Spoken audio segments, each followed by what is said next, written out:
boy, oh boy. Boy. Good morning, everyone. Good morning. Good morning. It's so good to see all of you today as we prepare for our presentation from our uh, very esteemed speaker today. We are glad to see you. Let me just click this. And normally, just a little bit longer. Okay. Somebody needs to mute in the background. We normally my daughter Egypt's here, but today she's had to do something else. And as you know, over the past months, we've been able to have people join us and speak on the Slave Legacy platform who was spoken about, the the legacy, history, and of African Americans and America in general as we talk about as we share this history. So before we introduce our speaker, I'm going to turn it over to Naomi Gordon, who is the project manager for Slave Legacy History Coalition, and Naomi will bring us up to date on the latest announcements. Naomi? Hi, good morning, everyone. So as I'm running through announcements, I encourage folks, if you're joining us for the first time or for the first time in a while, please introduce yourselves in the chat. We'd love to get to know you.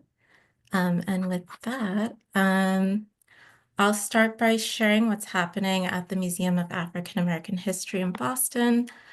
So in honor of Black History Month, they do have several events. Their newest exhibition, titled Being Frederick Douglass, is now on view. And on February 15th and 22nd, there will be special curator-led tours. And then on the 16th, they'll have a Make Your Own Quilt Block workshop. So that's where participants will make a collective quilt in honor of Sojourner Truth. And then there are several more events than the ones I just named. So I do encourage you to check out their full calendar online.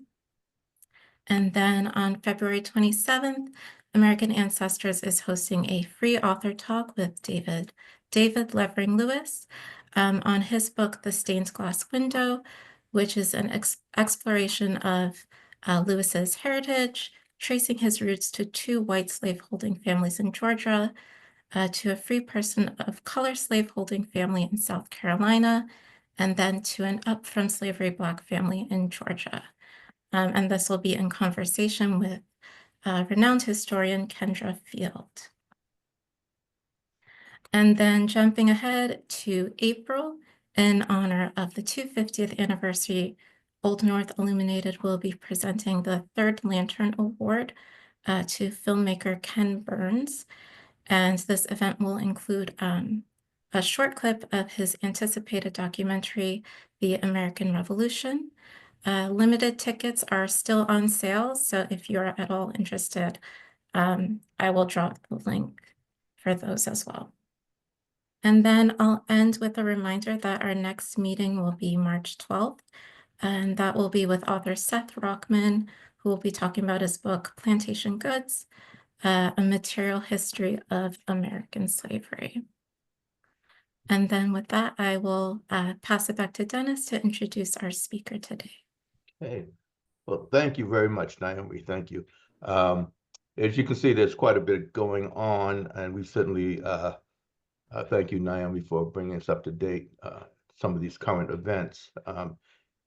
We encourage you to look on our newsletter. There are several books which are available for purchase, which and all of the speakers at some point will be presenting on the Slave Legacy History Coalition. So this morning, we are very, very honored and pleased to have with us a very distinguished gentleman who I've known for some years and who most of you may know, but for those of you who do not know, I will introduce you to him. He certainly has been active in the Cambridge community, born in Cambridge and attend school there also. Neither. Oh, you didn't? Okay. I thought you went to Harvard. Born in Detroit. Oh, born in Detroit. I'm sorry. I'm sorry, Ken. Well, anyway, he has resided in Cambridge for many, many years. Okay. And did attend college there also. Yeah. So, uh, and over the years, he has served in many positions within the Cambridge community. 23 years, if I'm not mistaken, on the Cambridge City Council, and 3 terms as the mayor of the city of Cambridge. And he has an illustrious background in terms of what his advocacy has been, working on a number of committees within the Cambridge community and throughout Massachusetts and the country. I hope you've had an opportunity to read our speaker's bio, and I am very honored this morning to introduce all of you the Honorable Kenneth E. Reeves, former mayor of Cambridge. Ken? Thank you, Dennis, and thank you for that introduction. And, you know, Dennis, you and Egypt's family and co have really picked up the gauntlet here and made sure that the history of what happened to people of African descent in Cambridge, in Boston, in Massachusetts, and beyond is still on the front burner of the American discussion. So we're indebted to you, and special thanks to Naomi, who is a wonderful co-host to all of these presentations.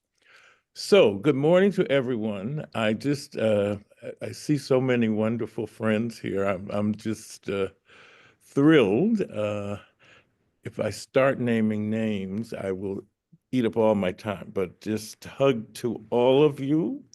And thank you for coming for this morning's presentation. So first I have to say happy Black History Month, which we are in. And I don't, as part of my time, get to explain to you how we got Black History Month, etc. But just know this, that Carter G. Woodson, the second Black PhD from Harvard, part of my theme today is so many things have begun from Harvard roots. So Carter G. Woodson was a student here in Cambridge too. He started what was then called Negro History Week, and many of us are familiar with that from our earlier lives. And then in the 60s, the Black History Week became Black History Month. And in Carter Woodson's organization was the study, it was for the study of Negro life and history, and that organization has been renamed to the study of African American life and history today. And if you're interested, and Dennis, you might want to follow this up, they have their national convention in Atlanta this year in September. Really? Yes. Thank you. Thank you. I went to this convention when I was a Harvard undergraduate, and that's part of what bit me with the history bug, I should say. Mm-hmm. So I also have to say that this week was chosen, the week that we're in, for Negro History Week because it contained the birthday of both Abraham Lincoln and Frederick Douglass. And interesting aside is that, you know, Frederick Douglass didn't really know when he was born, so he chose this week to be his birthday week as well. If all of that wasn't enough, I also have to tell you with my Cambridge NAACP hat, which I am the president of the Cambridge branch NAACP, today is also the founding day of the National Association for the Advancement of Colored People. And today is our 150th and 16th birthday. So I must say, for those of you who know my church side, there's a meaning in all this, and so all of those things. So today, I thought I would spend some time with you and tell a little story about how the African American Heritage Trail in Cambridge was born. And part of the fun of life and history to me is I always feel that people feel that things just fell out of the sky fully formed. And there's very little that is known about, well, where did this come from? So today we're going to trace the roots and talk about the beginnings of this African American Heritage Trail. Okay. Next slide. I want to begin at the beginning by showing you some pictures of the marvelous group of African Americans and white Americans who put together their time and energies as part of our African American Heritage Trail group, who met at Cambridge City Hall monthly for years and years and years. I mean, we're in our 35th year of this adventure, and these are the pioneers, and I really wanted to dedicate this morning to them. And the saddest part is that in these two pictures, everybody is gone to heaven. So I I really loved working with this group, and they loved our mission, and this trail is a tribute to them. So next slide, please. So as we have learned post George Floyd, it's really important, and Breonna Taylor, we have to say the names. So I won't read all the names, but I want you to see the names of the people who each put their pebble here to have a trail of the African American contributions to not only the city of Cambridge, but to the American context, and in fact, to the world. So you will see many venerables, and I'm going to say they're all venerables because this was a really great group of people. Next slide, please. So here is the cover of our African American Heritage Trail guidebook, which you can go to our Cambridge Historical Commission and purchase. And this guidebook will guide you through the 20 sites of the Cambridge African American Heritage Trail. I did want to say that this guidebook was very beautifully designed by a wonderful Black graphic artist whose name was Karen Powell. Some of you may know her, and we hope to revise this going forward. Next slide, please.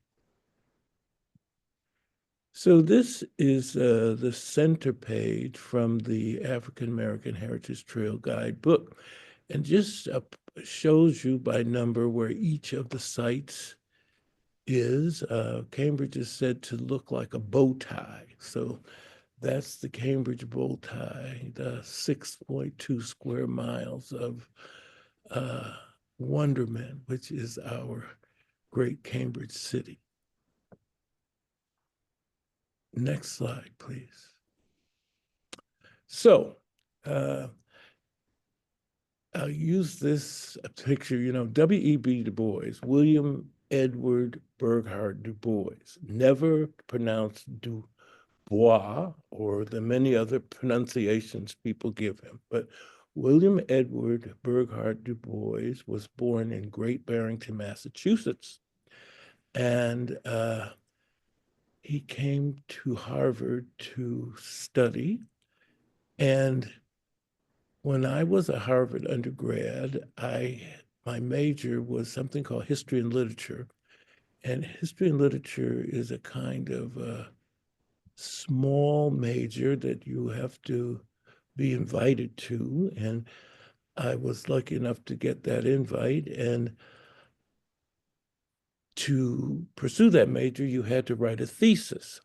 So I decided that I would write my thesis about Du Bois, who during my Harvard education, I came to really revere. And he has been really my own life's inspiration, along with James Baldwin. But this story of how the trail begins here.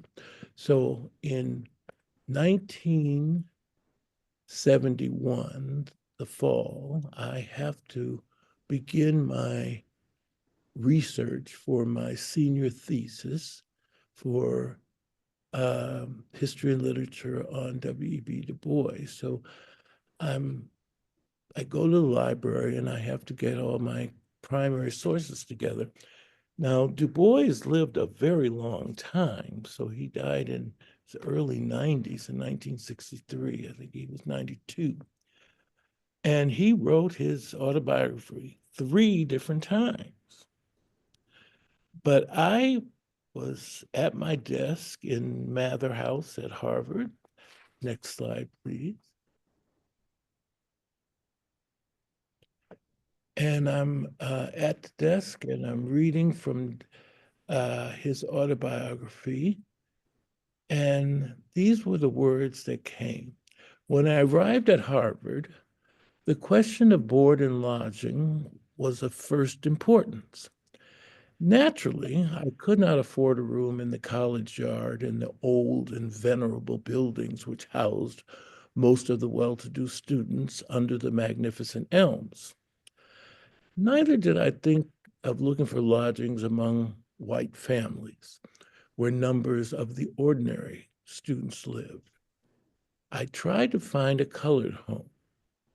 And finally, at 20 Flag Street, I came upon the neat home of a colored woman from Nova Scotia, a descendant of those Black Jamaican Maroons from Britain, whom Britain had deported after solemnly promising them peace if they would surrender. For a very reasonable sum, I rented the 2nd-story front room, and for 4 years, this was my home. I wrote of this abode at the time. My room is, for a college man's abode, very ordinary indeed. It is quite pleasantly situated, 2nd floor, front, with a bay window and one other window. Well, I'm in Mather House. Next slide, please. This is Mather House at Harvard, built in 1970. I had the pleasure of being in the first class to move into this house and also the first class to graduate from it. And by the time I was a senior, I lived near the penthouse in the tower, which for a boy from not the best part of Detroit, these were great digs. But I'm at my desk and I'm reading from Du Bois, and I'm thinking, this Harvard education is really something, because the street below that you see is Flag Street. So Du Bois is talking about having his rooms at 20 Flag Street, and I'm deducing that, that's got to be just up the street here. So this was a really wonderful thing. And then I do want to take a minute on the fact that his landlady was a Jamaican Maroon, because I don't want to assume that you all know who the Maroons were. But the Maroons in Jamaica are people. Jamaica was first inhabited by Arawak and Taino Indians who had come from South America. And then the Spanish came and conquered them, and they tried to enslave them, but they died out. They were not able to survive under the constraints of slavery. So Black slaves were imported by the Spanish, and then the British came and vanquished the Spanish, and the Black slaves escaped into the mountains of Jamaica. And this caused a situation where, after some time, there was a negotiation between the English and these escaped slaves, who were called Maroons, that they would have as a domain the mountains into which they had escaped, and the English would have as their domain the valleys and the vast lands of Jamaica. Now, this is extraordinary because later in life, I was able to go to Jamaica to a place called a Kampong, which is a place in Jamaica which is still inhabited by these Maroon descendants. And on my trip to a Kampong, and I only knew about this because of the famous American both dancer and I'm getting hard to move on. Okay, but my point is that the Maroons did negotiate a treaty with the British, and when I visited, the oldest man in a Kampong was presented to me, and he brought out a book that had the treaty from 1630. And that was a high point in life. And my immediate thought was, oh God, we got to get these folk some acid-free boxes, etc., so that this can be maintained. So that's the Maroons, and they don't pay taxes in Jamaica, and they're extremely proud of their heritage. Next slide. So this is a slide that really shows you more of Flag Street. So we'll advance again. Next slide. So here is the house, 20 Flag Street, and there you see the front bay window on the second floor where Du Bois wrote about his 4 years in Cambridge. And the culmination of all that I have said about Flag, Du Bois, etc., is that upon reading this and upon discovering this house, I made a mental note in my senior year that one day I want to be a part of commemorating this house and making sure it is marked as the place where Du Bois spent his time as a student in the city of Cambridge. Next slide. Now, this is a picture of the young Du Bois, and Du Bois is notable for many things, but in this context, he becomes the first Black person to graduate from Harvard with a PhD in 1995. And the blurred printing there is from his manuscript where he describes what I read earlier, his time in finding his lodgings with the widow of the Jamaican Maroon. Next slide, please. Now, next is a classmate, actually, of Du Bois.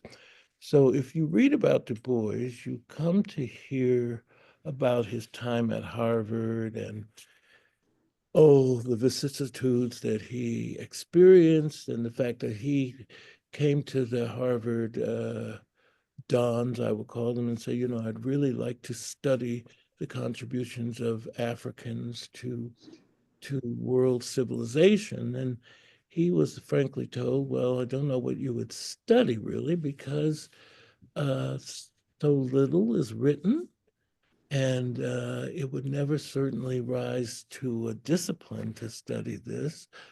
And so Du Bois, and this is what I fell in love with, he says, well, if it's, I don't believe your analysis is correct, but I will therefore set out to catalog the achievements of people of African descent. And he began that as his life's journey, a project called the Encyclopedia Africana, which he in fact didn't get to complete, but which did get a complete form from Professors Skip Gates and also Professor Anthony Appia, as they were the editors of the final Encyclopedia Africana. Now, Clement Morgan, though, became, kind of came onto my screen when I learned that Clement Morgan, when it was time to choose the class speaker at graduation, the day before graduation, a speaker is chosen from the class to speak on behalf of the class. And in an interesting competition, which others have written about, and I won't be able to go into all of the details here, but Clement Morgan was the one who won out over Du Bois. And I thought, you know, this Clement Morgan is an interesting figure. And then as time went on and I got older, I also learned that Clement Morgan had been an elected official in the city of Cambridge. So it was a natural affinity for the Black elected official of my moment to want to know who those predecessors were. So I've always had him, a deep respect for him as a lawyer now, and as a former council member. And also he was the first Black man to graduate from both Harvard College and from Harvard Law School. Next slide. So a part of the theme today is to get a sense of, so you have Du Bois and you have Clement Morgan as these Harvard students, and they are in this Cambridge, which is really a wonderful ingathering of Black intellects who know each other and begin to try to grapple with questions about what is their responsibility to the rest of Black America to uplift the race. And they go to Harvard, they graduate from Harvard, and then they're suddenly having to grapple with some very difficult questions about what the direction of the race should be. In part, as the foil here is our Booker T. Washington. Not everybody knows his middle name is Taliaferro, but Booker T. Washington was the founder of the Tuskegee Institute, which is school that sought to help people coming out of slavery get skills and education so that they could support themselves and their family. But he also became, in the most interesting, and I'm going to say odd way, the voice of the African American reality. And he kind of, the nickname here, the Wizard of Tuskegee, really refers to the role he played in being the kingmaker for who Black got to do what. And next to him is one of his chief foils. His name is William Monroe Trotter, also a graduate of Harvard. mostly a Boston resident, but also meeting Du Bois and Clement Morgan and others in Cambridge, and joining the early group of people who didn't believe that Booker T. Washington's vision for the race was the great vision. And Booker T. Washington had his opportunity in the Atlanta Exposition of 1906 to say that, Black people could essentially, they should focus on concrete occupations like carpentry and other manual labor things, as opposed to these vague notions of leadership and foreign language and more liberal arts ideas. And Trotter and also Booker T. Washington, I'm saying Trotter and also Du Bois had more of a notion that every people has a group of talented people that came to become called the talented 10th, who provide the intellectual engine of their endeavor. So these became clashing points of view. Next slide, please. So after Booker T. Washington spoke at the Atlanta Exposition, Du Bois and others, here you see in this picture, if you look closely in the first row, the gentleman in the middle is Clement Morgan, and just above him is Du Bois.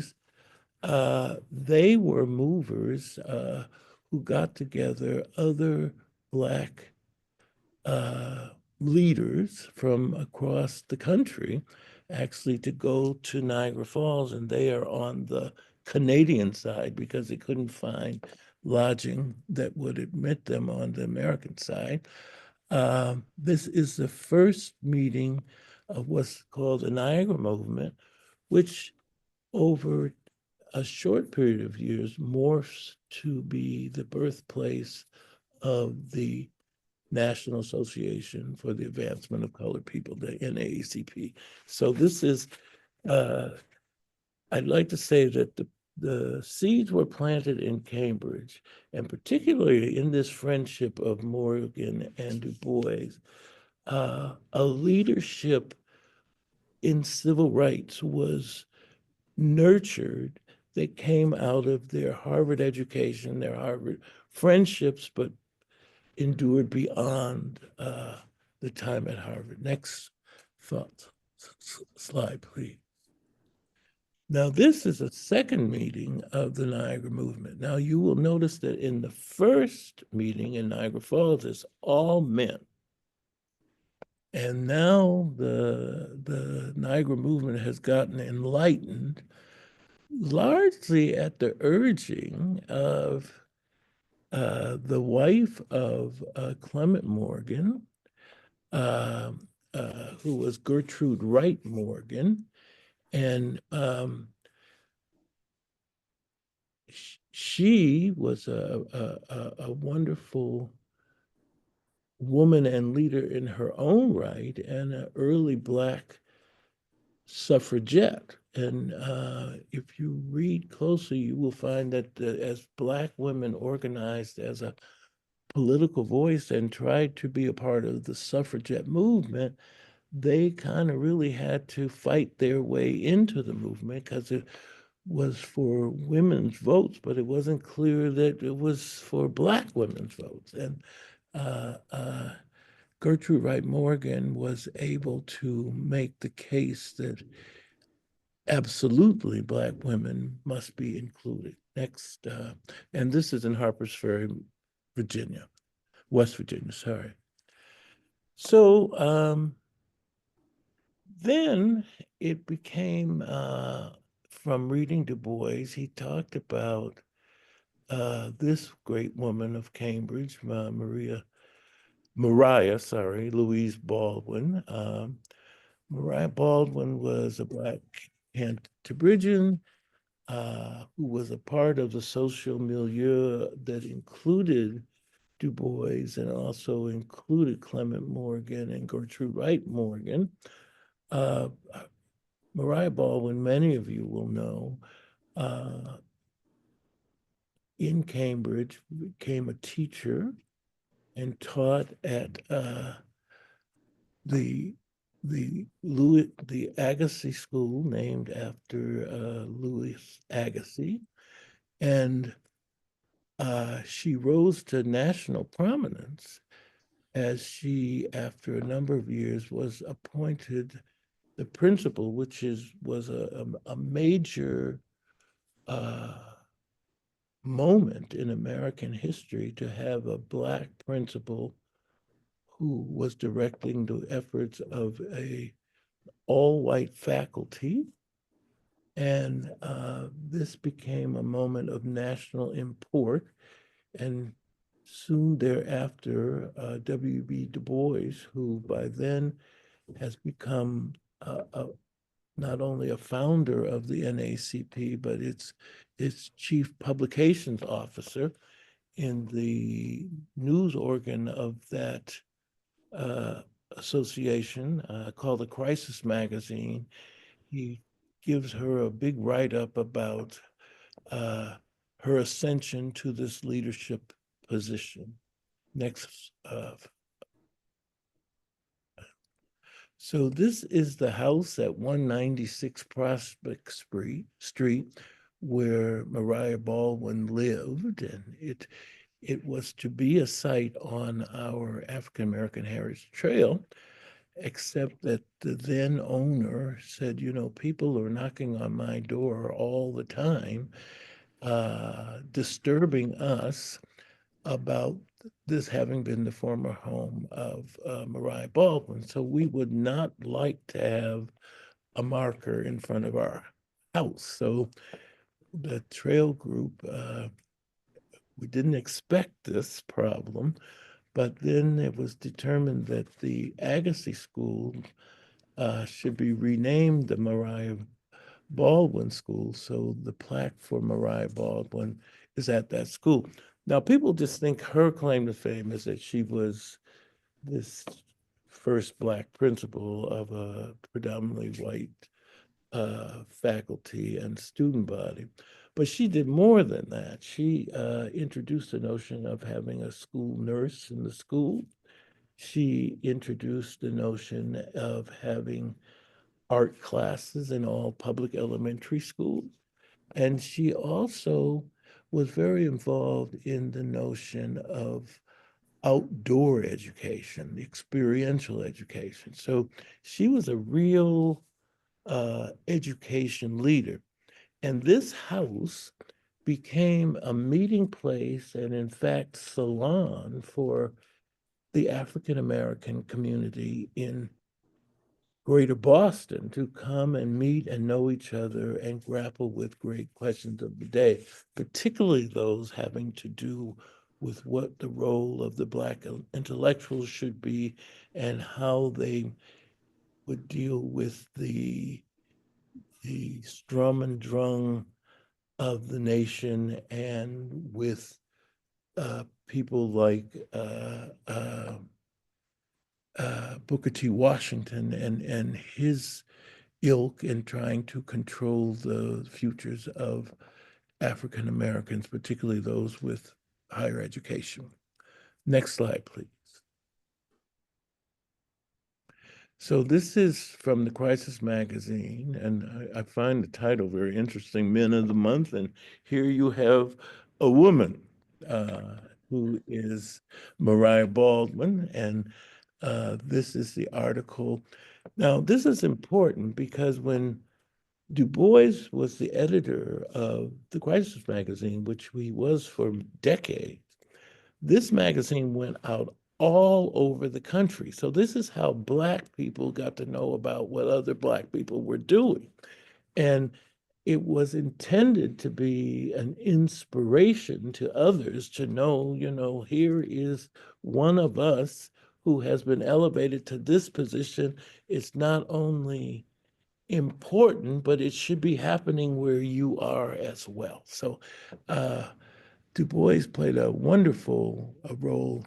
Talk about majoring in communications. The news organ of the NAACP really was the drumbeat of the nation. So, and to celebrate this woman from our little Cambridge, I will call it. But you have to understand, we're talking in a period now where the Great Migration really hasn't fully occurred. So we're talking about a outsized relevance for these people in Cambridge and of Cambridge as the century unfolds.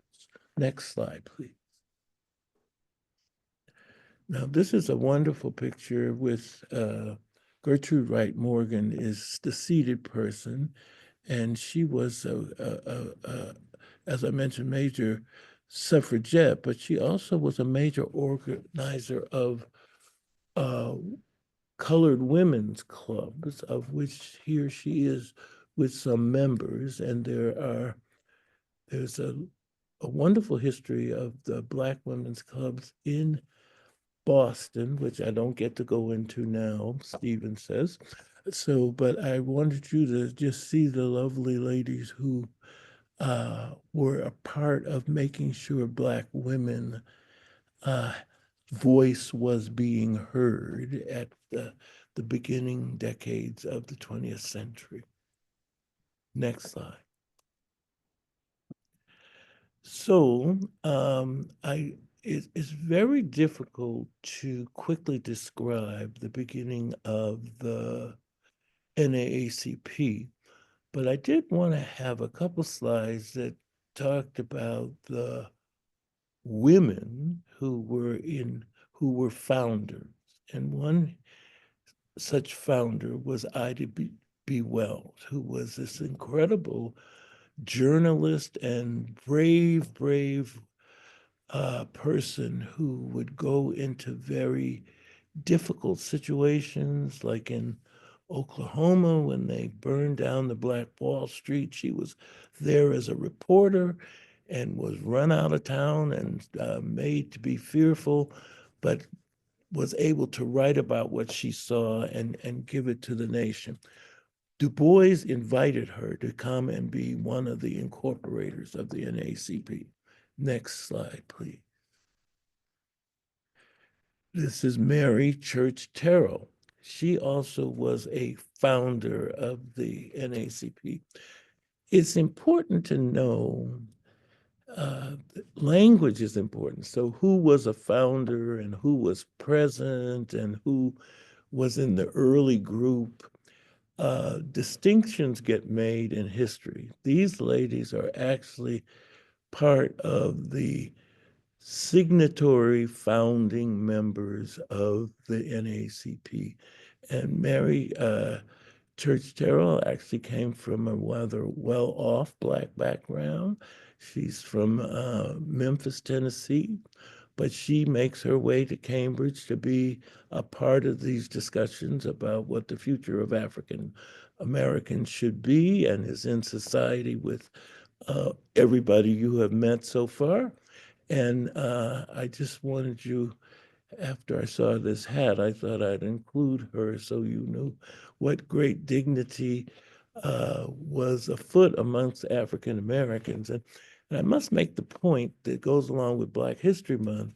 One of the reasons for Black History Month is to assure that the world knew that the whole history of Black people was not just slavery and downtroddenness, that actually we as a people had a lot going on in terms of the discussions of how our role in American society should evolve and that we take our rightful place as equal citizens. Next slide, please. So now we're back to the Du Bois house. I'm out of college. I'm on the Cambridge City Council. I put in an order that we should, council order is how we do business in Cambridge. that Cambridge should have an African American Heritage Trail. In our form of government, that means that the city manager, the council makes policy, we shall have a trail. The city manager carries it out. So he engages our historic commission, Mr. Sullivan and our dear later Kit Rawlins, to be a part of making this thing happen. And so this marker, now this is a prototype of how they all look. This one you can see has weathered the storm of 35 years, and you can see it in the lower part of this picture at the DuBois house as it is today. At the time we marked the house was owned by Harvard, but then strangely, Harvard went to some idea that they would get rid of all of the wooden buildings that they own. This is a decision made by the real estate department. And this house then went into private hands. I'm so sorry that the Department of African and African American Studies didn't somehow get involved in buying this house, but that's my thought. Okay, next slide, please. Okay, so I told you that Clement Morgan got my attention very early in time. So now I'm elected, and I put in a council order to say that we should name a park in a traditional Black neighborhood in Cambridge after Clement Morgan. So this is that park, and this is the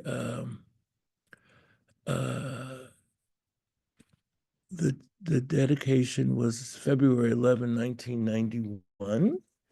And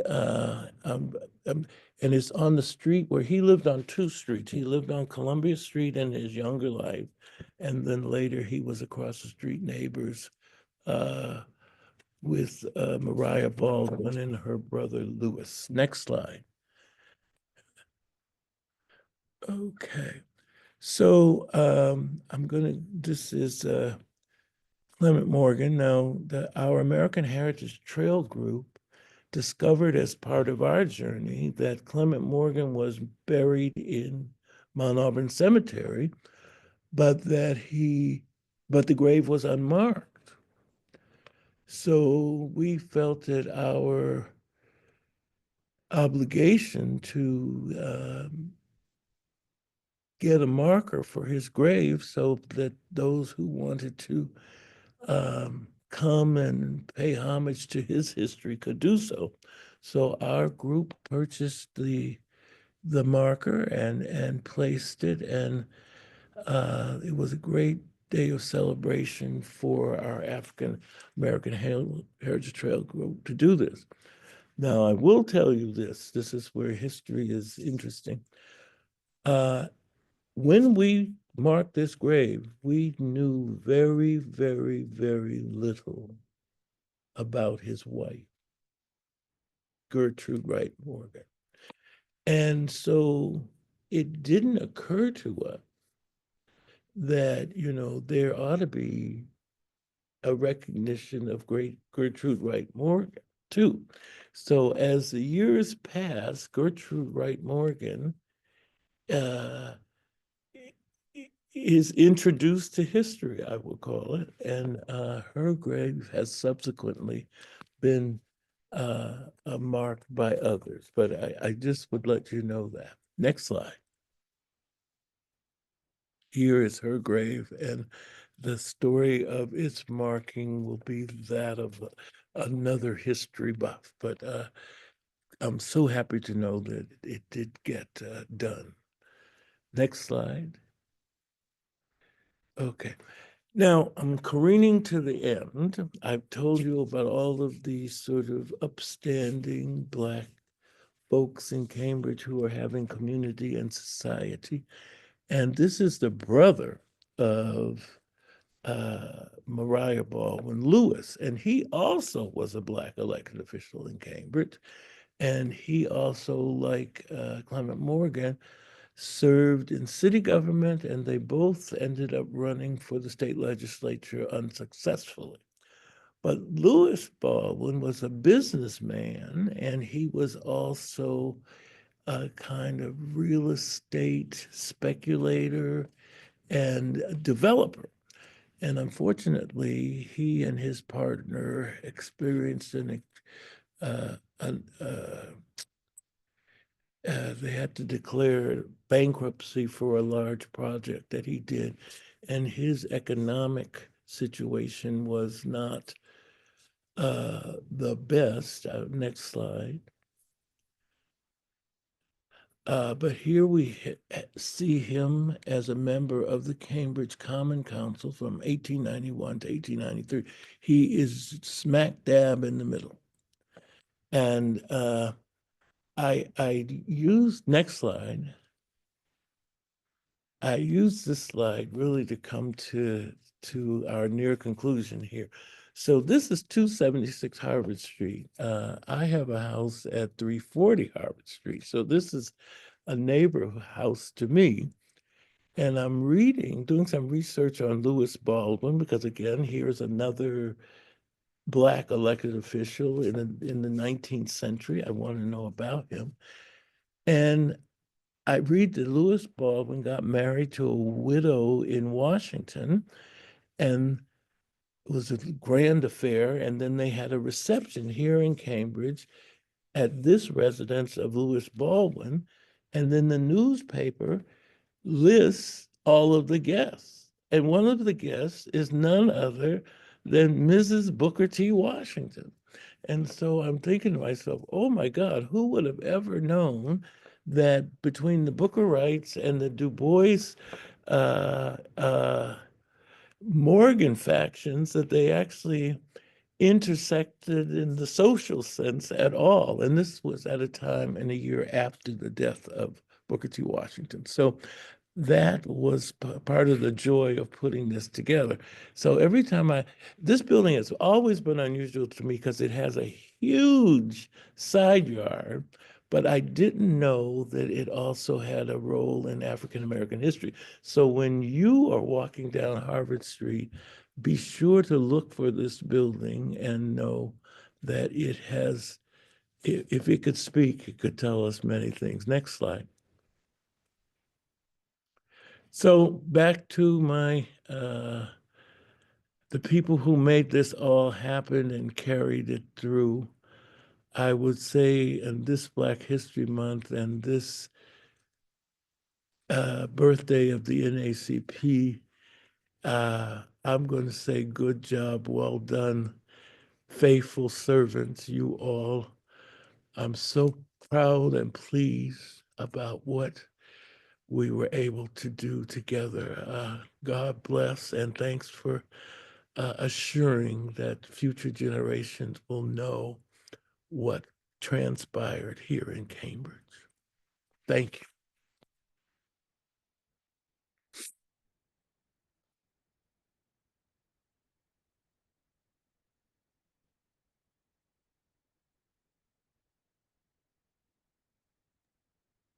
Thank you.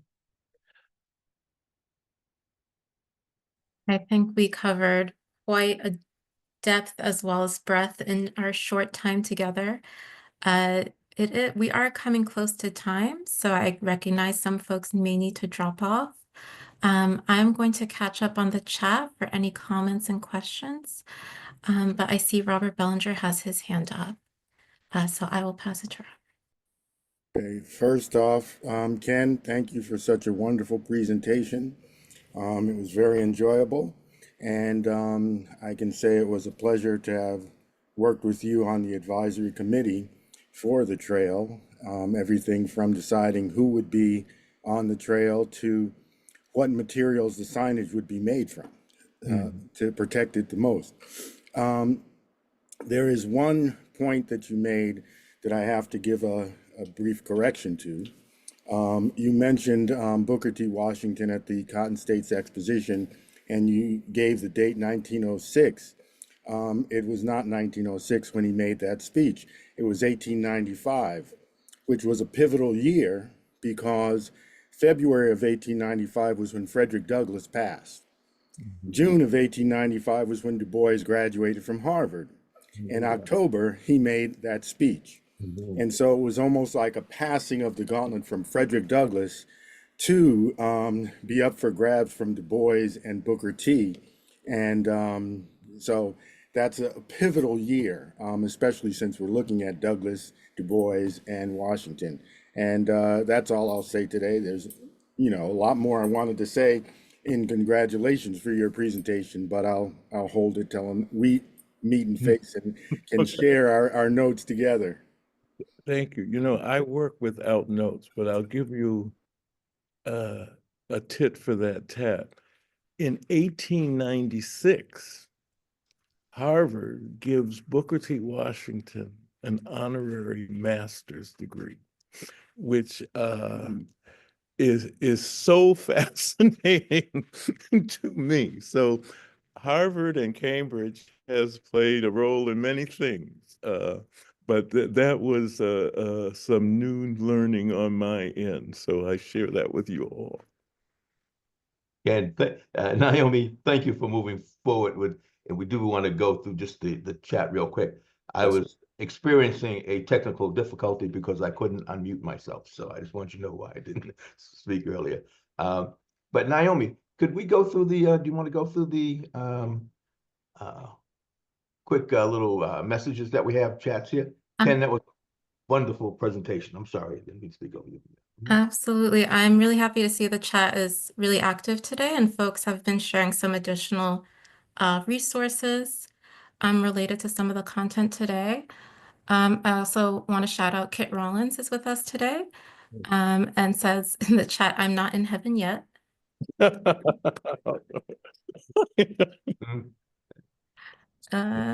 And then Kayla Coleman has also commented, proud Jamaican Maroon descended from the founders of Accompong. Accompong. And then Mimi comments, my friend Diana owns the house at 20 Flag Street and is super happy to preserve the home.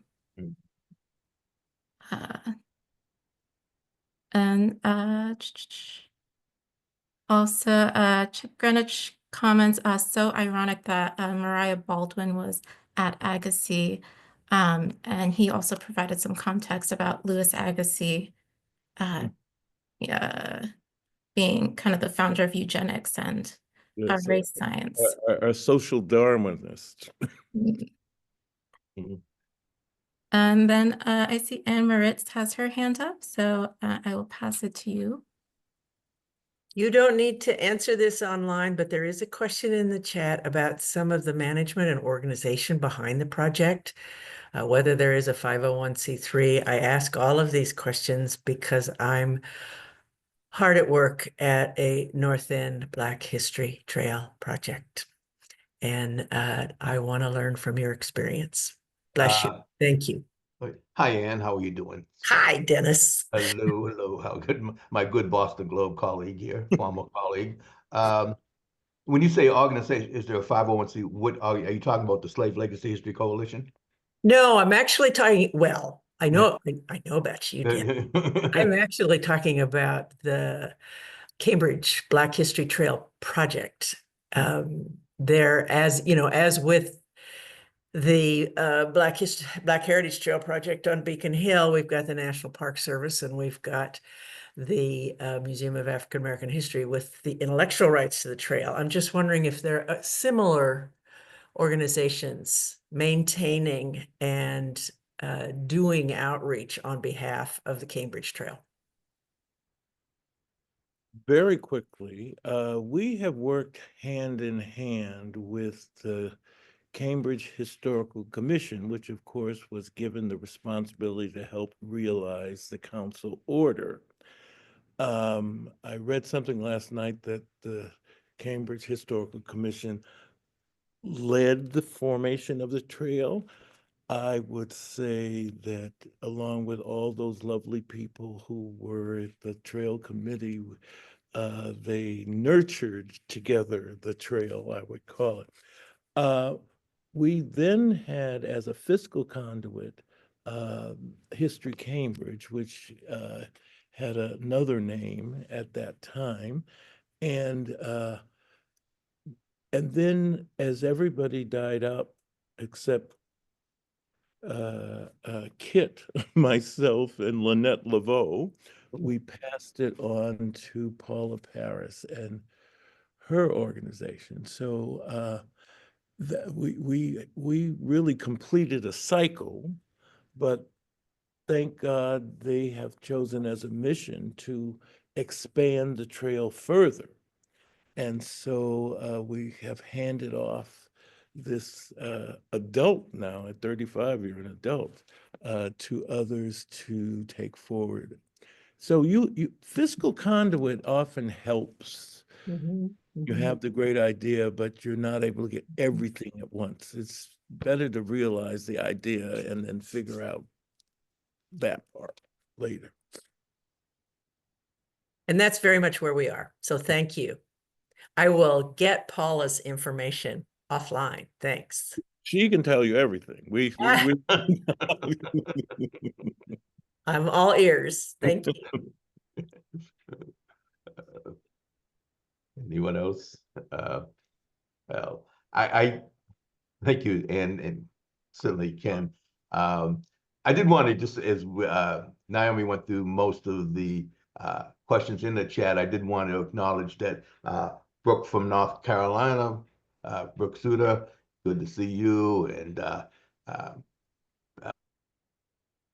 Dennis, excuse me, is it too late for me to make a quick comment? I'm on the telephone. oh no, not at all. Okay, hi. So first of all, I want to just say thank you.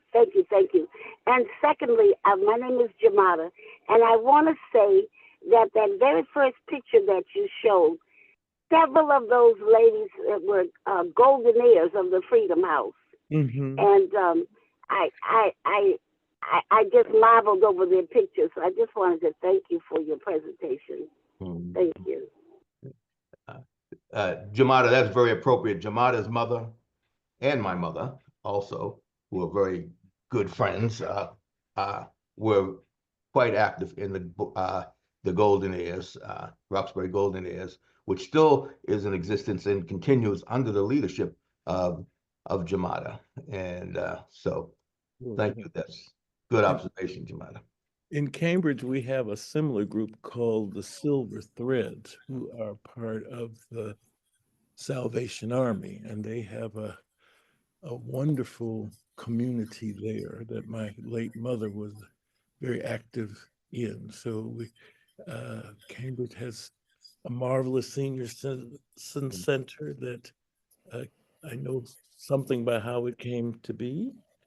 And I forgot to really say one last thing. We're seated here in the Cambridge room of the Cambridge Public Library, which is a magnificent space that we would love you to come and see. But just like the trail didn't fall out of the sky, this library didn't fall out of the sky. So my parting comment is this: when you drive by this magnificent, successful structure, you can hardly get in here for the baby carriages and the people, and everybody in the world is in this library. Don't think that it's something that the white guys did. The Black brain inspired this building as it is. And my proof is there's a letter to the editor in the Cambridge Chronicle when I said we really need a new main library. And somebody wrote to the Globe and said, you know, that Ken Reeves, he just wants to take over that library building and make it executive offices for the school department, which in God's name never went through this brain.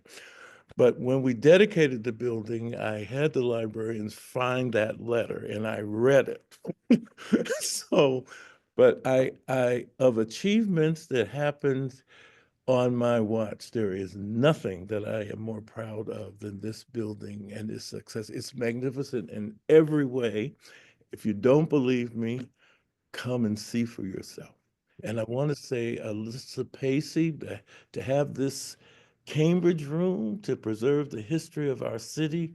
And we are really, I have devoted my papers, I have given my papers to this Cambridge room. So we have great archivists here working on being sure that the history of Cantabridgians of all colors will be preserved in perpetuity. Thank you, Ken. That is good history, good current day history that we appreciate. And we appreciate all the work that you've done.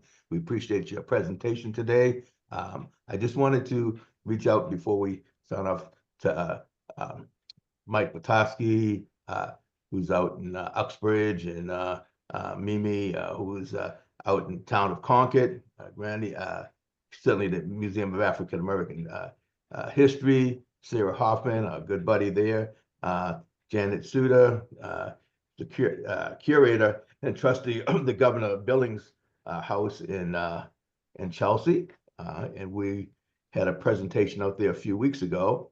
Certainly, Anne, again, hello, a shout out.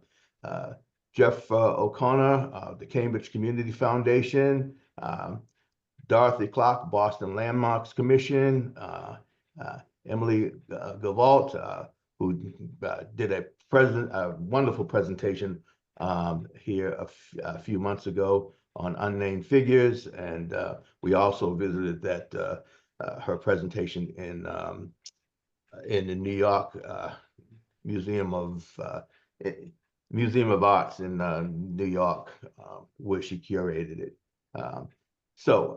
Again, Dennis. Yes. H. Chip Greenwich, how you doing, sir? Okay, Chip, how you doing? Good. I just want to say what a wonderful presentation by Mayor Emeritus Kenneth E. Reeves. And I'm so glad that your papers are going to be saved at the library so I can read them forever and ever and ever. But I just want to make sure everyone knows I got dib on all Ken's clothes. Okay, so all right, the most fabulous dresser in the world. So they're all going to me. Oh, appreciate my mind. I can give you the. Okay. And I'm sure they'll fit. So anyway, again, Ken, thank you very much. It was a very enlightening presentation. And to all of you, now there are so many people out here that I know are individuals who participate, and I don't want to shout out. Hello to everybody, and so good to see you.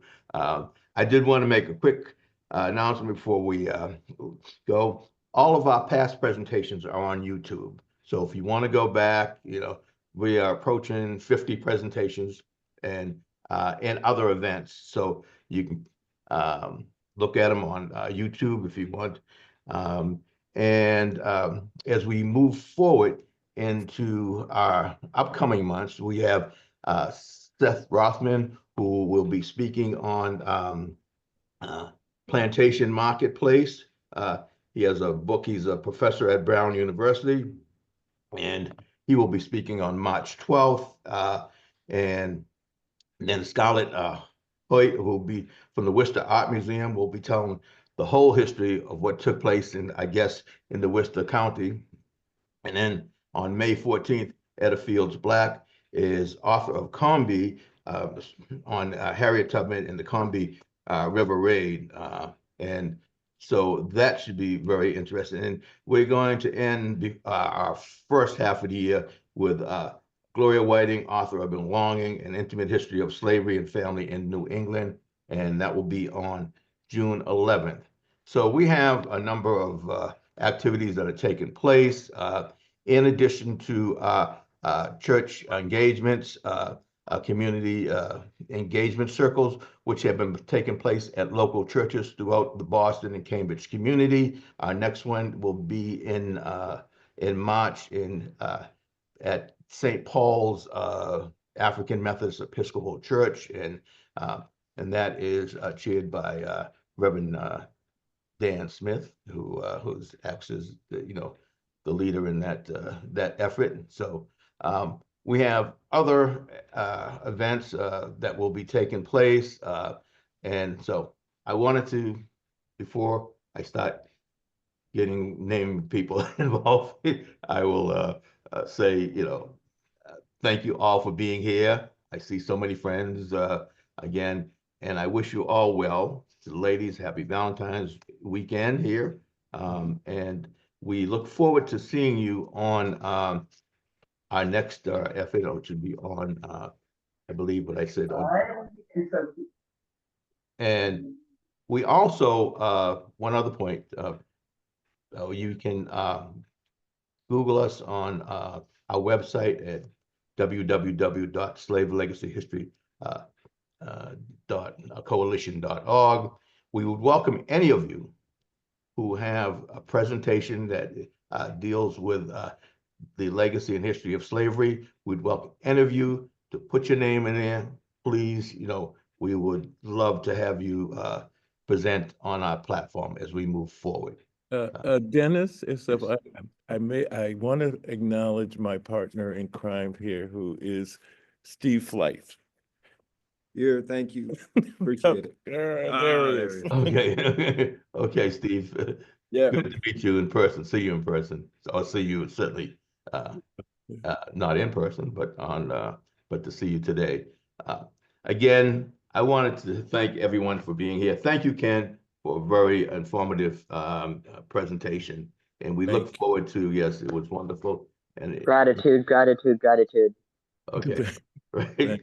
Thank you. And if you want to hear that, I'll share it with other people. It will be on YouTube. So Google Slave Legacy History Coalition.org on YouTube, and you can connect to this presentation and other past presentations. So again, I wish you well. I thank you all for being a part of our presentation and today, and we look forward to seeing you in the future and next month, if not before. Okay. Thank you, Dennis. And are you also connecting with Harvard around their role in kind of dismantling the slavery initiative? Are you talking with them about that as well? Sorry to bring up that, but that was quick for you, Dennis. I'm sorry, my screen froze. I'm sorry, sir. Right in the middle, as you started, I heard you. Just talking about in the future about the dissolution of the slavery initiative, or the dismantling, or the recreation of the slavery initiative at Harvard in particular, but just a future time offline. But and I know Dan knows about that as well. But anyways, just an important conversation to be had, I think. I'm sure, and Dan knows about it. We'll circle back to it. I'm sorry, my screen froze on me. But as I said, let me go before it freezes again. Have a great weekend, everyone. A great week. Happy Valentine's Day, y'all. Yes, happy Valentine's Day. And thank you. Love. Take care. Okay. Okay. Bye. Bye. Bye. Bye-bye.